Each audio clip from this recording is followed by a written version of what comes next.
Bonjour tout le monde. Ah ben enfin la dernière vidéo sur les investigateurs de horreur à Arkham, le jeu de cartes. Alors, petit fun fact comme on dit autour de moi, j'ai fait le montage vidéo et la prise sur Skid et je me suis aperçu qu'au bout d'un moment, ben, on voyait la moitié de ma tête parce que la caméra avait bougé. Donc désolé pour ce contretemps. Hum, alors, ben, merci de regarder les vidéos, merci aux nouveaux abonnés qui sont venus sur ma chaîne, merci pour vos commentaires. Euh, donc je continue l'explication, un peu ma revue de comment j'ai joué ces investigateurs dans le jeu de cartes horreur Arkham. Et là aujourd'hui on va parler de Skids O'Toole, dit le truand criminel, l'ex-détenu, qui fait partie de la classe des truands. On va faire comme d'habitude, hein. Je vais vous parler de l'investigateur, de ses capacités, ses points de vie, et ensuite on va parler de ses cartes qui sont obligatoirement mis dans le paquet deck, deck de Skids en fait. Les cartes sont obligatoires en termes de construction. Et on verra les cartes successivement une à une. Et à la fin de la vidéo, restez, je vous expliquerai la suite qui va se passer, les événements sur la chaîne. Donc restez connectés. Skids O'Toole, donc l'ex-détenu, personnage très charismatique je trouve dans le jeu. Euh, Pourquoi il a un peu un style vraiment. Je sais pas si vous avez déjà vu ce film qui s'appelle LA Confidential, où vous avez plusieurs acteurs, notamment Kevin Spacey, vous avez Kim Basinger et surtout vous avez Russell Crowe. Et vous avez Guy Ritchie, vous avez plein. Guy Pearce, pardon. Vous avez beaucoup d'acteurs connus. Et en fait, si vous pensez à Kevin Spacey, c'est le gars un peu joueur, qui est un peu borderline, mais qui est extrêmement charismatique. Et ben, vous voyez, Skid the Tool, je le vois comme ça, au niveau de l'illustration. J'ai beaucoup, c'est un, je sais pas si, comme la plupart des jeux, moi je suis très attiré par les illustrations. Et celle de Skids, elle a attiré mon attention. Déjà, c'est un joueur, il est avec un paquet de jetons, donc c'est un gamer, on peut dire. Et c'est l'ex-détenu. Pourquoi l'ex-détenu? Il est parti en prison parce qu'il a eu des problèmes d'argent, il a dû se salir les mains pour gagner de l'argent et donc s'occuper de sa maman. Je vous expliquerai plus tard pourquoi. Vous allez voir qu'il y a une carte qui est liée à ça. C'est ça qui est extraordinaire dans Horror Arkham. Donc, Skid the Tool, 2 de volonté, hein, 3 d'intelligence, 3 de lutte et 4 d'agilité. C'est plutôt quelqu'un qui enquête bien et qui a une très bonne moyenne. La moyenne de 3, je trouve, pour enquêter est très très bien. Et il dépasse la moyenne en agilité, donc c'est quelqu'un qui peut faire des tests de compétences sur l'agilité pour de l'évasion, vous savez, l'action échapper à, ou d'autres tests peut-être demandés pour ça. Donc il a le titre criminel. Est-ce qu'un jour on aura quelque chose sur les criminels? Nous verrons bien. En rapide, donc un effet qui ne demande pas d'action, vous pouvez payer 2 ressources pendant votre tour pour avoir une action supplémentaire. Petit rappel, Horror Arkham, vous avez 3 actions qui permettent de poser une carte, un soutien donc, de piocher une carte, de prendre une ressource ou de faire une action dans le jeu, c'est-à-dire peut-être sur les lieux, il y a des actions à faire. Je n'en dirai pas plus pour pas spoiler ceux qui n'ont pas fait tous les scénarios. Là, vous payez 2 ressources pendant votre tour pour avoir une action supplémentaire. Très très très efficace pour faire l'ultime investigation dans un lieu, l'ultime attaque, l'ultime action qui vous permet en fait d'accélérer les tours d'après ou finalement de réussir à vous sortir un peu du pétrin. Très efficace à condition d'avoir un bon pool de ressources. Hum, Toujours anticiper l'utilisation de ce pouvoir par la prise de ressources dans les tours précédents. Celui où vous voulez utiliser ce pouvoir, histoire de ne pas être à sec pour poser des cartes après. Les cartes truands, je leur reproche d'être un peu chères, je trouve, par rapport aux autres. Je n'ai pas fait de moyenne, mais bon, vous verrez qu'il y a des cartes qui coûtent assez cher. Mais elles sont très fortes, c'est clair. Ce qu'on appelle un peu, il y a un petit rollback, c'est-à-dire il y a une petite contrepartie. Ça coûte un peu cher, mais les effets sont très intéressants. Au niveau du seuil des anciens, quand il est dans la tasse du chaos, eh ben, vous avez plus de dans le test de ce compétence, lorsque vous révélez donc le jeton du symbole des anciens, et vous gagnez 2 ressources. Donc ça se complète très bien avec son action rapide. 8 points de vie et 6 points de santé mentale.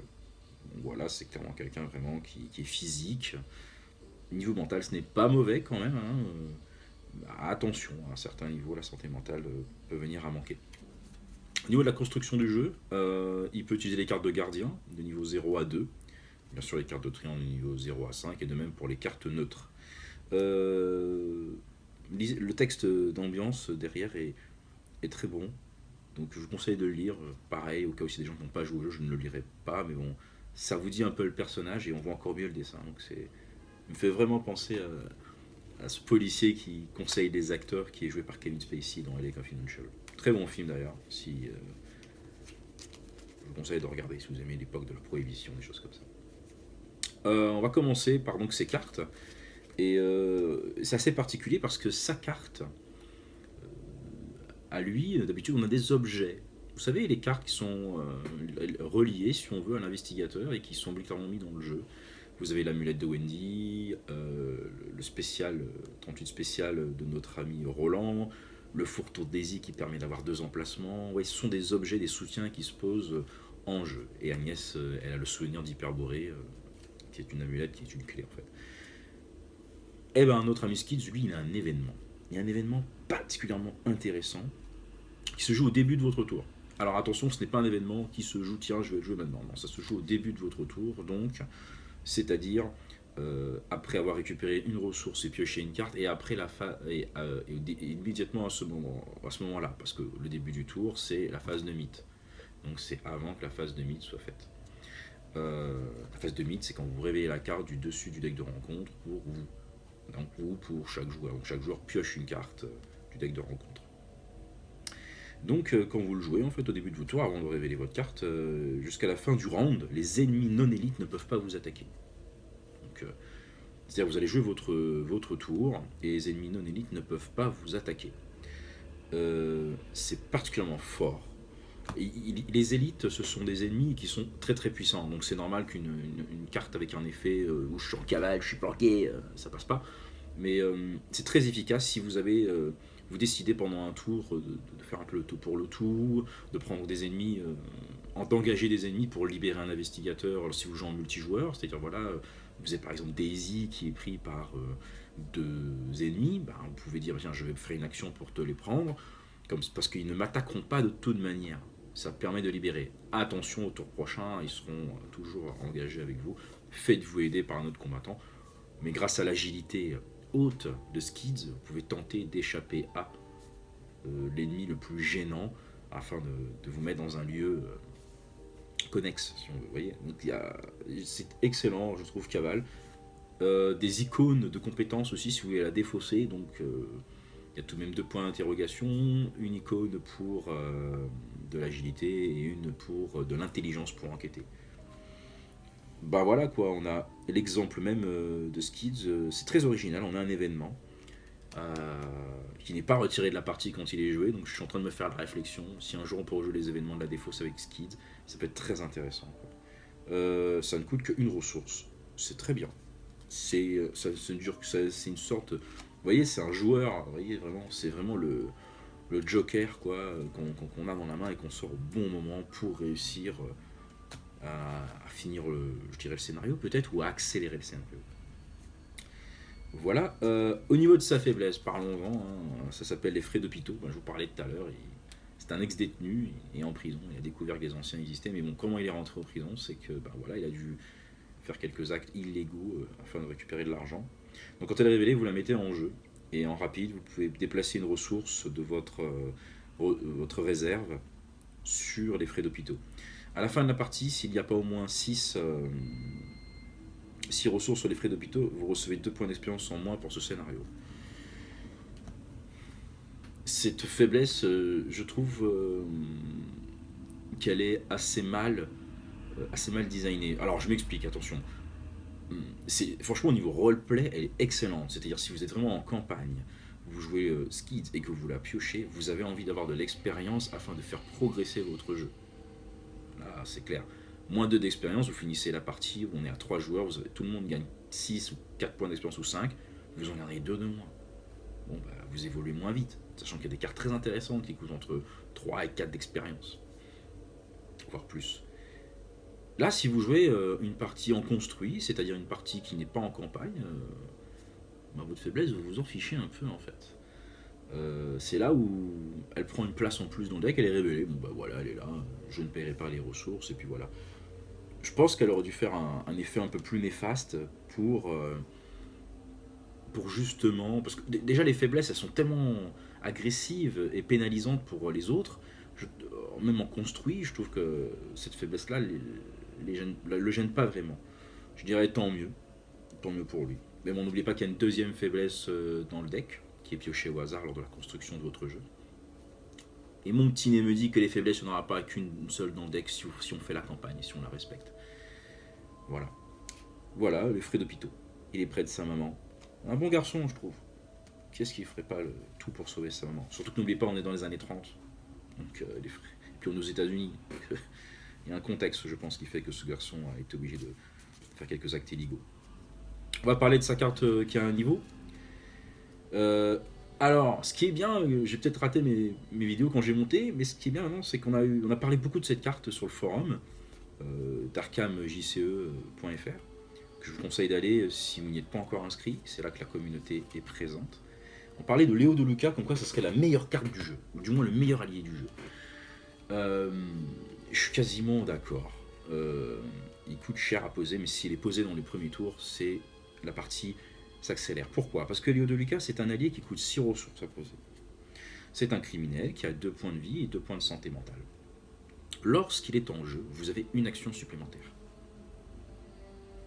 Donc, le tour où vous le posez, il est en termes d'action, il ne vous coûte rien parce que vous avez encore une action supplémentaire dans le tour. C'est excellent. Dans les premiers tours, si vous le posez, ça accélère la pose de carte, une investigation, piocher une carte supplémentaire. Avoir une action supplémentaire gratuitement, c'est trop bien. Allez, en bonus avec Skid, je paye 2 ressources et donc j'ai une action supplémentaire. Wendy, qui est chez les survivants, a accès à cette carte. Lorsque j'ai fait une partie multijoueur la semaine dernière avec Monsieur Patate, Mika Cthulhu et Evrak Cthulhu, c'était la première fois que je voyais Evrak Cthulhu, donc petit coucou.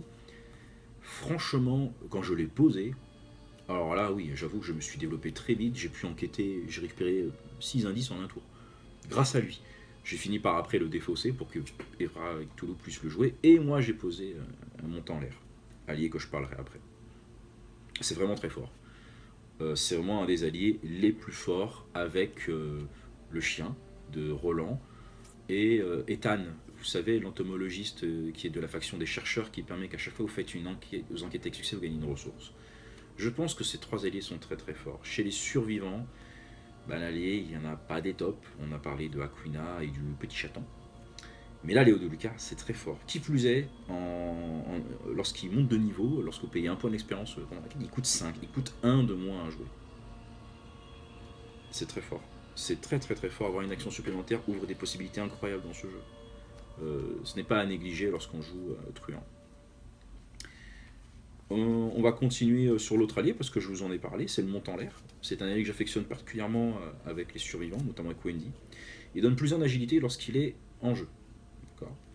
On peut l'incliner pour qu'on puisse se désengager de chaque ennemi qui sont engagés donc avec nous, et on peut se déplacer vers un lieu qui est connecté. Ça ne provoque pas une attaque d'opportunité. On se désengage, on ne s'échappe pas, on se désengage.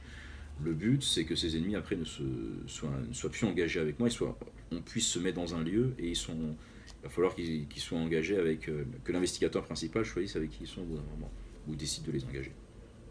Ce que j'aime bien avec cet allié, c'est le plus en agilité. Je pense que les cartes qui augmentent les statistiques de compétences sont vraiment très très fortes dans le jeu.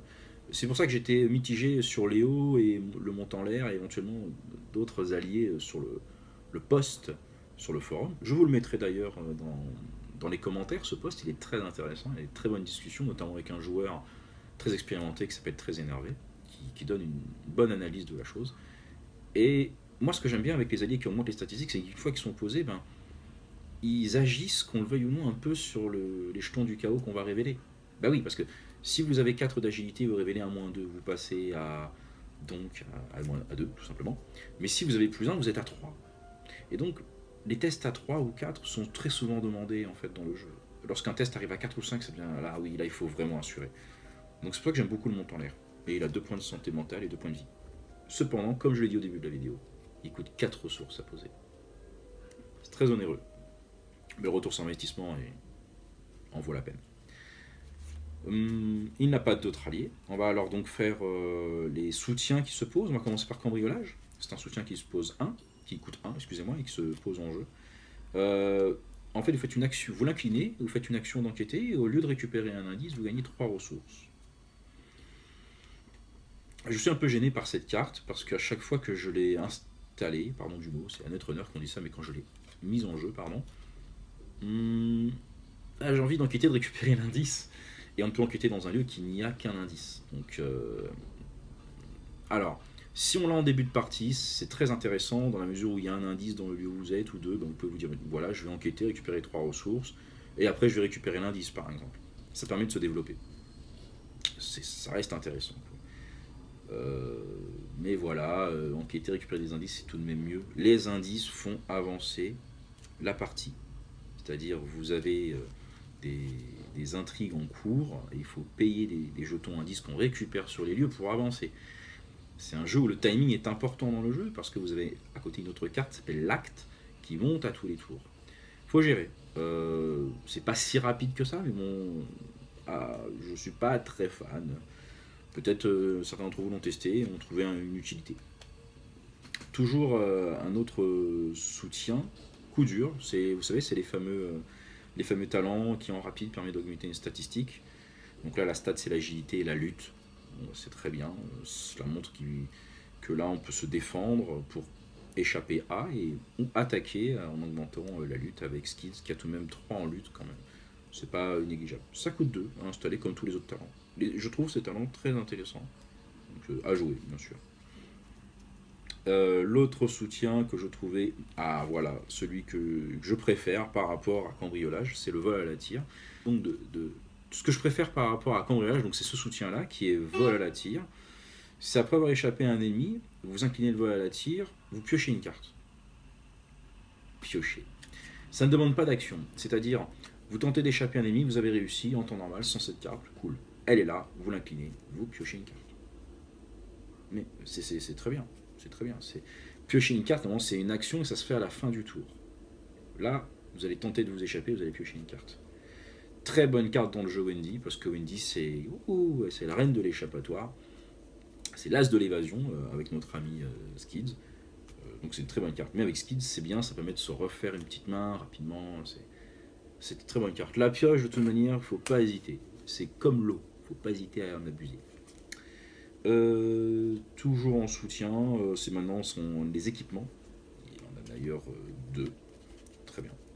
Vous avez le cran d'arrêt qui est un rapide, qui est une arme au corps à corps, qui est illicite, qui permet de combattre. Si vous avez une différence de 2 ou plus sur ce test, l'attaque inflige plus 1 dégât. C'est une arme qui se pose gratuitement sans action. Ça coûte 1, donc c'est un rapide, vous la posez, et donc vous avez encore toutes vos actions derrière. Ça permet de la poser et de faire plusieurs attaques sur un ennemi, histoire de l'éliminer du jeu très rapidement. C'est bien. Qui plus est, si le test est vraiment... il dépasse de 2, vous ferez plus 1 dégât. C'est pas cher, je trouve ça bien. En plus, c'est un rapide. Ça coûte pas cher. Donc, à jouer. Le Derringer 41, donc c'est une arme qui permet d'avoir... qui a encore une fois des munitions. Encore ce truc génial dans Horror à Arkham. On a des armes, mais voilà, quoi, il faut des sous, il faut des munitions dedans, ce qui est logique, quoi. Très très bien. Plus 2 pour cette attaque, et en cas de réussite avec une différence de 2, comme le couteau, plus 1 dégât. Par rapport aux autres armes que possède Roland, c'est vrai que celle-ci, elle est plutôt en moyenne.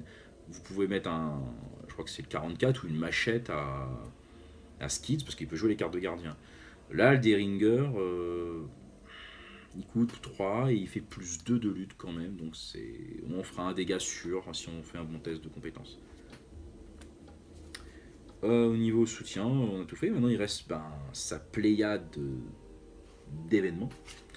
On va pas commencer par cela, on va commencer par le talent. Vous savez, ce qu'on révèle pendant le test de compétence, qui s'appelle opportuniste. Donc, c'est révélé uniquement quand vous faites un test, ce n'est pas pour quelqu'un d'autre. Que vous effectuez, vous ne pouvez pas aider quelqu'un. c'est vous l'opportuniste. Si vous faites donc c'est une icône de point d'interrogation, donc c'est pour ce que vous voulez. Si vous réussissez avec une différence de 3 ou plus, enfin, si le test dépasse de 3, vous récupérez l'opportuniste dans votre main. Ça permet de donner un plus 1 à un test de compétence tout le temps, à condition de dépasser de 3 ou plus. C'est bien, ces cartes qui augmentent, qui augmentent une stat pendant un test de compétence et en plus qui font un effet sont très très bien. Je trouve celle de Wendy et de Roland très intéressante. Roland, lui, ça permet de faire un dégât de plus, et là, vous avez Wendy permet de s'échapper de tous les ennemis qui sont engagés avec vous. Extraordinaire. Là, c'est bien, vous le récupérez, et en plus, vous pouvez augmenter de 1 un test à chaque fois en faisant 3 ou plus. Très bien. Par contre, si vous ratez, ben, la carte est défaussée. Insaisissable, qui est un rapide qui coûte 2 ressources. Et vous vous désengagez de chaque ennemi avec vous et vous vous déplacez vers un lieu révélé sans ennemi. Bon ben voilà. Un peu, vous voyez, vous avez un montant en l'air qui permet de vous désengager. Vous avez un saisissable qui permet de vous désengager encore une fois. Donc on a un peu compris, hein, Skids, c'est quelqu'un vraiment qui va réussir peut-être à engager un certain nombre d'ennemis, à les gérer, à esquiver leurs attaques et au bout d'un moment à se désengager d'eux pour partir. Donc on va dire, hey les gars, salut. Donc il a pris la poudre d'escampette, il est parti. C'est bien. Et vous allez dans un lieu révélé sans ennemis. Bon, ben voilà, et vous vous mettez dans le lieu où en plus qui a été révélé, il n'y a pas d'ennemis et il y a des indices à enquêter.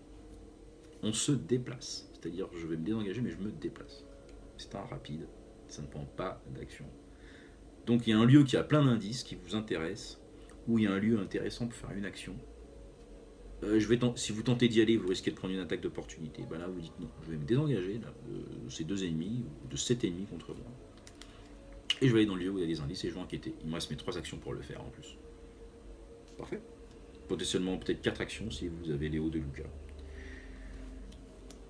Ah, attaque par derrière. L'attaque par derrière, donc c'est un événement qui va utiliser l'agilité au lieu de la lutte pour faire une attaque. Donc vous faites attaquer. Et si l'attaque passe avec succès, vous infligerez plus 2 de dégâts si c'est réussi. C'est un excellent événement pour finir, ce qu'on appelle un finisher.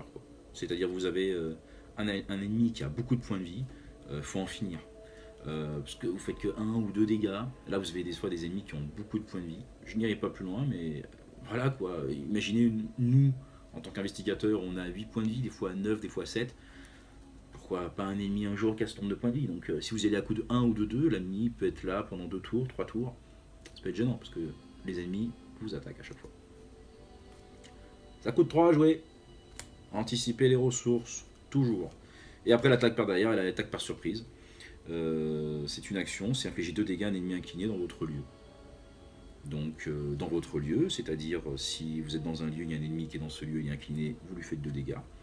Ou un ennemi qui est engagé, c'est-à-dire qui est incliné avec vous et qui est engagé dans votre zone de menace, vous pourrez lui faire 2 aussi parce qu'il est considéré comme étant dans votre lieu.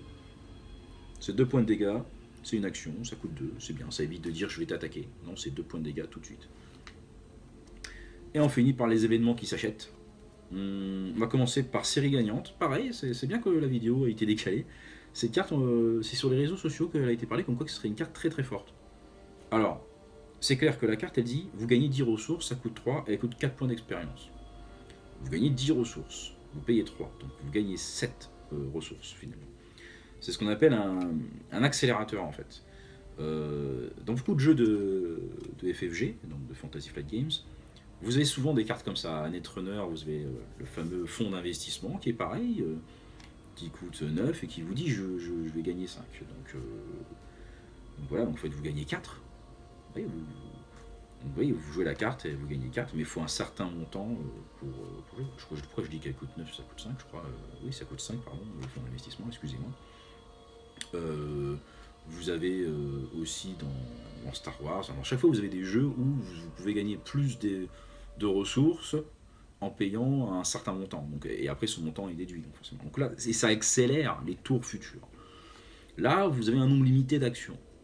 Vous avez commencé avec 5 ressources, vous devez jouer vos cartes. Donc si vous voulez, cette carte-là vous permet en fait d'anticiper un tour où vous allez jouer des cartes qui coûtent cher.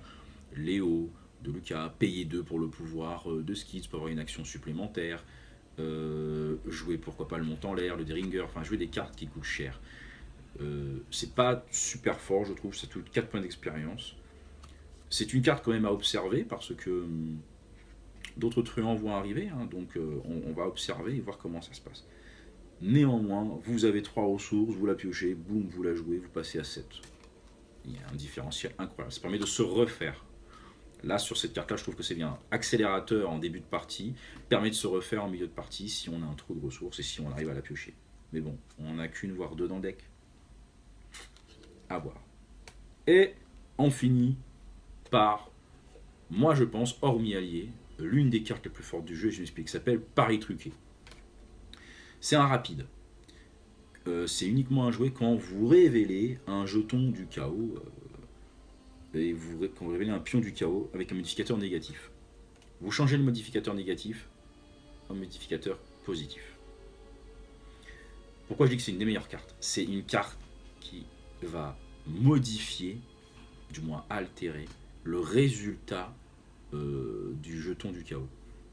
Comme j'expliquais dans les vidéos précédentes, il y a très peu de cartes qui permettent de manipuler, donc de contrôler le Chaos Bag, c'est-à-dire les jetons du chaos. Vous avez Wendy en défaussant une carte qui vous permet de le faire, et là vous avez un événement. Alors, je trouve ça fort dans la mesure où plus le niveau de difficulté du test de compétence est fort, ou plus celui-ci va augmenter dans la difficulté des scénarios, plus vous risquez de les échouer. Et plus dans les jetons du chaos, certains sont rajoutés dans la difficulté. Donc vous avez des jetons qui peuvent amener un moins 4 sur votre test de compétence. Un test de compétence, vous piochez le moins 4, il est perdu. Vous avez par exemple un test de lutte à 6 à faire pour toucher un ennemi, vous boostez, vous arrivez à 8, moins 4, vous êtes à 4, quoi, c'est perdu. Et je trouve ça. Donc Wendy a la capacité de dire ben non, je retente et j'espère pas piocher un négatif. Là, les truands ont une carte qui dit non, attends, j'ai une idée, je vais jouer opportuniste. Et j'attaque avec mon couteau. Et je t'attaque toi, ouais, je fais un test à normal, quoi, à 4. Je révèle un moins 2 par exemple. Donc je vais le rater. Bon, je fais pareil truqué, je gagne plus 2. Et là, vous récupérez opportuniste, qui est donc le talent, la compétence qu'on a vu qui se défausse. Vous le récupérez parce que vous avez réussi votre test de 3 au plus. Et en plus, vous faites plus un dégât avec le couteau. Et vous réussissez votre test. Et c'est pour plein de tests, cette carte, elle va vous sauver, quoi. C'est à garder, quoi. C'est mieux qu'un joker, quoi. C'est un pari truqué, c'est de la triche. Vous allez avoir un jeton du chaos et vous lui direz non. Le pouvoir de dire non, c'est le pouvoir de dire je vais réussir mon test. Alors, pas à utiliser pour réussir un petit test, mais je veux dire, voilà, il y a ce test de compétence, je veux le réussir, faut pas le rater, allez, j'y vais, oh, je révèle un moins 3, oh, je le rate, ou pas. Alors, sur le forum, il y a eu des discussions très intéressantes, notamment d'un joueur qui s'appelle Shep, un joueur très expérimenté. Coucou Shep.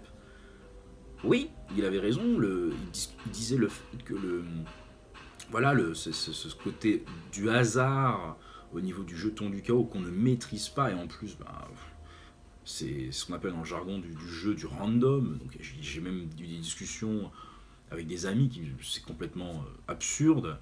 Et il faut essayer de leur expliquer que ça fait partie de l'univers de Cthulhu, ça fait partie de ce qui donne du piment au jeu. Et on a très peu de choses pour le moment qui contrôlent ce jeton du chaos, et c'est bien. Faisons une comparaison avec le Seigneur des Anneaux, le jeu de cartes, qui est un jeu de cartes coopératif de chez FFG aussi. Donc vous avez aussi un deck de rencontre, vous avez des ennemis. Donc pour l'instant, vous contrôlez à peu près tout. Mais voilà, au bout d'un moment, les ennemis, on va leur mettre des cartes face cachée sur eux qui viennent du deck de rencontre, qui vont donc accélérer leur force, leur attaque, on va dire. Et bien ça, vous avez énormément de cartes qui permettent de contrôler ça. Et donc aujourd'hui, les scénarios du Seigneur des Anneaux, vous avez quelqu'un qui va gérer les événements ombres, donc, qui sont révélés sur les ennemis qui vous attaquent. Vous avez même certains personnages où les cartes d'effet d'ombre n'ont aucun effet. Je veux dire, on contrôle tout. Et donc, on passe comme un couteau chaud dans du beurre dans le scénario. Il y a des scénarios là, qui viennent de sortir, là, que vous voyez sur la petite boîte qui est là. Ils sont fantastiques, le cycle des havres gris, mais je me suis baladé. Par contre, c'est vrai que les scénarios qui sont arrivés après dans le cycle étaient plus compliqués. Mais je veux dire, à partir du moment qu'on prend la mécanique où il faut contrôler l'ombre et donc là contrôler les jetons du chaos, au bout d'un moment le jeu devient un peu trop simpliste. Et c'est là où en fait on a un challenge à relever, nous les joueurs.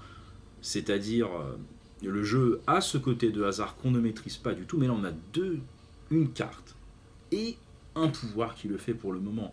Est-ce que d'autres choses vont arriver plus tard? Je pense que oui. Mais il ne faut pas être frustré par ce bol du chaos, cette tasse. Elle existe aussi dans le signe des anciens, où vous avez des monstres qui sont révélés au hasard. Si certains d'entre vous ont joué à l'Appel de Cthulhu, le jeu de cartes, le jeu de rôle, pardon, ou ayant lu les livres, vous verrez que on ne maîtrise pas ces événements occultes qui nous arrivent dessus, qui nous tombent dessus. Et on joue de simples humains. À part Agnès et Daisy qui ont quelques pouvoirs en faisant de la magie, encore elles frôlent ce côté d'interdit. Je veux dire, on joue des gens assez simples. Donc, là, Paris truqué, c'est la carte qui vous permet de dire ce test, je vais le réussir. Je vais m'évader, je vais réussir à enquêter, je vais faire des actions spéciales. C'est énorme, c'est très très énorme. J'en parle comme ça, j'ai l'air très très emballé. Vous dites, oh, il est en train de s'emballer. Jouez la carte, vous verrez. Vous verrez qu'un certain niveau de difficulté, révéler un -4 sur la compétence, c'est que vous êtes là. Vous dites, bah, j'ai raté, bah, j'ai gaspillé des ressources, et ben je peux. Eh ben oui, vous êtes déçu. Le pion du chaos vous a anéanti vos chances d'avancer. Cette carte vous permet de renverser la balance et c'est très très très très fort. Voilà pour Skids, investigateur que j'ai adoré jouer. Franchement, c'est vraiment un. Alors, au début, j'affectionnais particulièrement Agnès parce que vous savez, jouer des sorts, être aux limites de la mort pour faire des dégâts. Elle a aussi une carte qui peut jouer contre. Qui réagit, elle peut prendre une horreur, vous savez, pour réagir sur les cartes révélées. Mais Skids, ce qui est agréable, c'est qu'on fait plein de choses dans le tour. On se bat, on s'échappe, on enquête, bam bam, ça va vite, c'est génial quoi. Je vous mets en lien la vidéo de jeu des cours faite par Musino. Vous allez regarder la vidéo, vous allez avoir envie de jouer Skids comme moi j'ai eu envie de jouer Skids à ce niveau-là, comme il a fait quoi. Voilà, vous verrez, c'est agréable à jouer et en plus, c'est l'investigateur avec lequel j'ai passé tous les scénarios de manière agréable et je dirais pas facilement, mais assez simple, pas simplement non plus, mais voilà, je me suis pas repris à 2 fois pour le dernier scénario de la boîte de base. Alors que tous les autres, je me suis pris minimum à 2 fois, dont certains même à 3 fois pour certains. Enfin voilà quoi. Et là, on a fait en multijoueur avec Evra Cthulhu, Monsieur Patate et Mika, que je salue au passage. On a joué à 4, on a fait le deuxième scénario et j'ai vu un Skids à l'œuvre joué par Evra Cthulhu, c'était génial. Il a pris tous les ennemis, il a dit je joue cavale et je fais ci et je fais ça, je mets un coup de couteau là, je gagne de ressources. Enfin, c'était. Voilà quoi. Chacun a amené sa pierre à l'édifice. On avait un Roland qui lui, il cassait tout ce qui passait. On avait Agnès qui aussi se battait très bien. J'enquêtais très fortement avec Wendy. Et Skids, eh ben, il attaquait, il enquêtait, il tuait des ennemis, il piochait. C'est quelqu'un d'extrêmement polyvalent. C'est très agréable à regarder, à jouer, même à jouer. Voilà pour Skids. Et pour les investigateurs, j'en ai terminé sur la présentation des investigateurs. J'espère que les vidéos vous ont plu. Si maintenant, les étapes suivantes de la chaîne. C'est ça que je voulais vous dire par rapport au début de la vidéo. Donc, je vais continuer à parler de Horreur à Arkham et d'autres jeux. Il y a d'autres jeux auxquels je joue, que j'aimerais vous partager avec vous en termes d'analyse. Pour le moment, on va se concentrer sur Horror Arkham, on va y aller doucement. En plus, il y a Papa Noël qui arrive bientôt, donc on va pas avoir le temps de mettre des vidéos tout le temps. Donc des analyses encore sur Horror Arkham. J'attendrai que les scénarios soient suffisamment sortis et joués pour jouer les scénarios. J'ai eu un commentaire d'un joueur et je le remercie. Voilà, de pas trop spoiler les scénarios, il a raison, c'est la surprise. Voilà, je joue beaucoup, je pense que pas tout le monde joue au même rythme. Vous inquiétez pas, j'attendrai un bon mois, peut-être voire un mois et demi, peut-être 2, pour jouer un scénario en vidéo. Et c'est là où une nouveauté, j'aurai des guests qui joueront avec moi, notamment Très Énervé, on va poster des vidéos ensemble, qu'on jouera notamment sur OCTGN, un logiciel, ou sur Tabletop Simulator. Simulator, pardon, où il y a un excellent plugin, un excellent mode pour jouer à Horror Arkham. Ça, c'est une chose, des parties donc on va jouer, se commenter, les scénarios. L'autre chose, en vidéo, toujours. Là, vous voyez un peu où je vis, vous voyez mon petit bureau, mon petit chez moi. Donc, je vais essayer de faire quelque chose d'un peu plus gamer, c'est-à-dire un petit décor beaucoup plus adapté. Voilà, où on va dire que j'investis pour vous montrer des choses. Et du deck building. Alors, ça, c'est quelque chose qui arrivera plus tard quand les extensions arriveront. On va attendre. On verra un peu les idées de deck qu'on va voir ensemble, les thématiques, des choses comme ça. Et puis après, un scénario qui sera joué pour tester le deck. Et la dernière chose, c'est vous. J'ai envie de vous dire, vous avez envie de participer à la chaîne, vous avez envie de parler d'un sujet, vous avez envie de participer à une vidéo, de participer à une partie, envoyez-moi un message. C'est avec plaisir que je vous prendrai dans le groupe. J'ai envie de vous dire, c'est pas vraiment un groupe. Cette chaîne est à but non lucratif, il n'y aura jamais de publicité, je ne suis pas là pour gagner des sous, je suis là pour vous montrer comment on joue. Donc voilà, si vous voulez venir participer, n'hésitez pas. Il y a des logiciels qui permettent de jouer en ligne ensemble. Et dernière chose, si vous avez envie de parler d'un sujet ou d'avoir des besoins d'aide de jeu, plusieurs sources pour vous, le forum, le groupe Facebook, vous avez la chaîne de Missino, je pense que vous pouvez lui poser des questions si je peux me permettre. Et surtout, n'hésitez pas à répondre, à m'envoyer un email ou un commentaire, directement un message privé sur YouTube, j'y répondrai avec plaisir. Merci beaucoup d'avoir regardé ces vidéos investigateurs. Prochain rendez-vous, on fera le premier scénario en mode horror à Arkham, c'est-à-dire en mode de difficulté très haute. Et bon, allez, je me lance le challenge de le faire avec Wendy, encore une fois.